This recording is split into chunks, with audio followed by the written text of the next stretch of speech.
So we are ready for the inspirational talk of this evening. And here at Fellowships of the Spirit, I'll say my name's Joanne Francina for the camera. For those who are not with us in person, there's really not much room in the room right now because we're pretty full.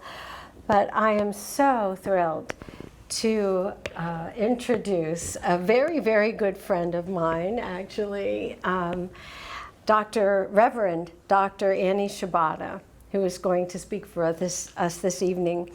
And she is a 2015 ordained graduate of Fellowships of the Spirit. And she brings a unique, very unique blend of spiritual depth and worldly experience to her work. With a PhD in adult education, she's taught communication and leadership in universities, corporations, and executive settings across the globe, including 16 years in Japan. Annie has been featured on television and radio in Japan and the United States as a communication and cross-cultural expert, and is passionate about helping others to build authentic, heart-centered relationships. She is also a practicing astrologer, oh boy, and a lifelong student of healing, intuition, energy medicine, and meditation, of course. Her work bridges the practical and the mystical, grounded in professional ethics and a deep respect for divine timing. And we bring you Annie Shibata. Thank you. Thank you, Joanne. Can you hear me okay? Mm-hmm. All right, thanks. Good evening, everyone. It's really a joy to be back here at Fellowships, my spiritual home. And this is actually the first time I'm ever speaking at Fellowships. I want to thank you to Joanne for doing all the arranging for the Vespers service and the speakers and everything. I know it's a lot of work. And to everyone who makes this happen all the time. Jane, I was here early and saw all the things that you do behind the scenes to make things happen. And to everyone who really pulls this together so we can have this time together, I really appreciate it. I'm grateful.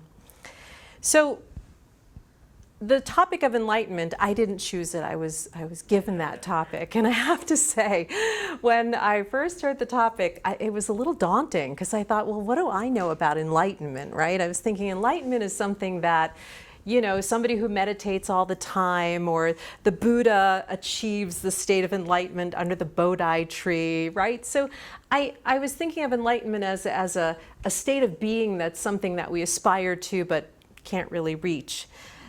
And then the more I thought about it and meditated on it, and I started to think about the meaning of the word enlighten, and it means to bring light in, right?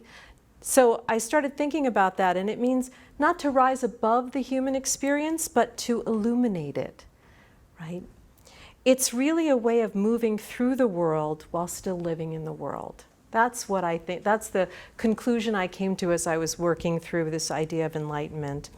And in spiritualism, we affirm that we are eternal spirits, always unfolding layer by layer, right? And real growth comes through reflection, patience, and presence, making mistakes and having the courage to begin again and again. So as we're moving through the world, every day we're receiving illumination from other people, right? The friend who shows up when we have a loss and they mirror divine love to us. The stranger who triggers some unresolved issues or pushes our own buttons is a mirror for us. The difficult person who's a spiritual assignment in disguise, that's illuminating, right? I can see everybody relates to that one. Every interaction that we have is a mirror for us to illuminate and, you know, help us to grow if we allow it to.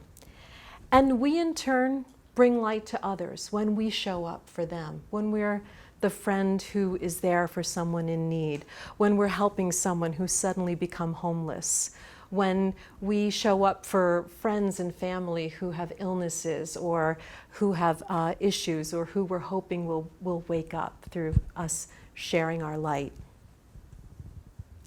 So we bring light and illumination to others, sometimes with intent, and at other times unintentionally, right? Sometimes we're the stranger who causes that, that little sting where the other person is saying, wait a minute, I need to think about that. And sometimes we're the difficult assignment for others, right? I know I have been. Just ask my husband. So the more I thought about this and thought about this idea of bringing light, it made me think of, there's a beautiful Japanese art form called kintsugi that I came to appreciate deeply during the years I lived in Japan. Have any of you ever heard of it? Kintsugi, so you know what it is. So kintsugi is, kin means gold, and sugi means to bring together. So it's a golden joining. And when a bowl or a teacup breaks, instead of discarding it, an artisan who practices kintsugi will repair it by using a mixture of lacquer and liquid gold. And what they do is they take the broken pieces and they paint it very painstakingly.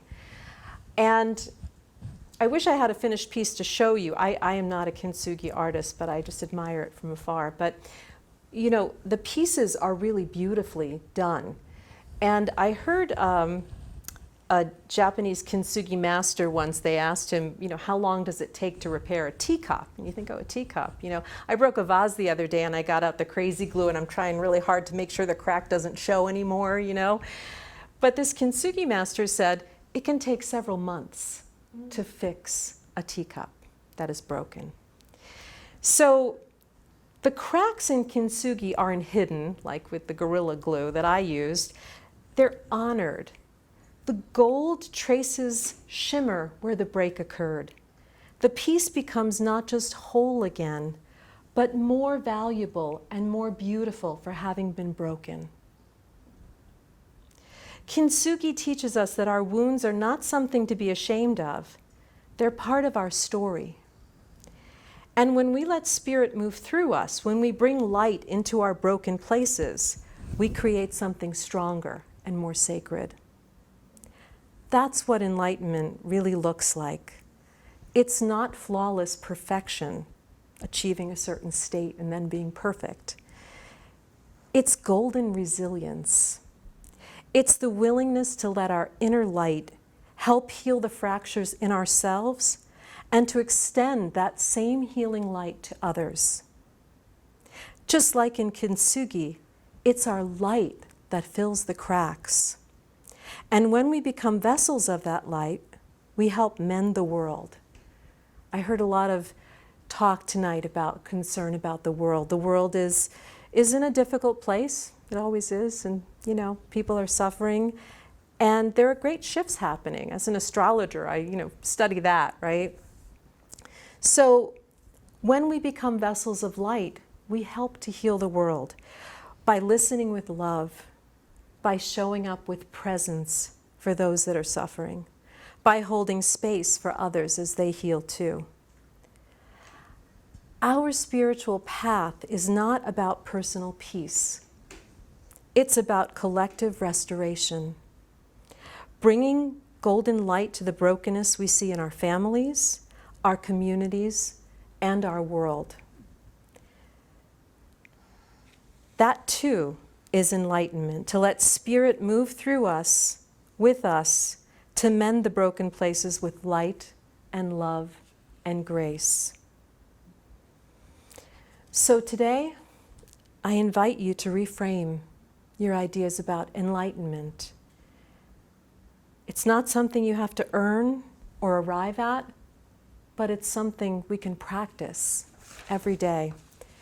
Every day you have the chance to choose curiosity over certainty, compassion over judgment, openness over control, love, even when it's hard, especially when it's hard, and faith, even when the way is unclear. We came into this world not to be perfect, but to be present, to stumble, to soften, to remember that we are the golden light in motion. That is being enlightened, and that's a choice we can make every day, every moment. Thank you. Thank you.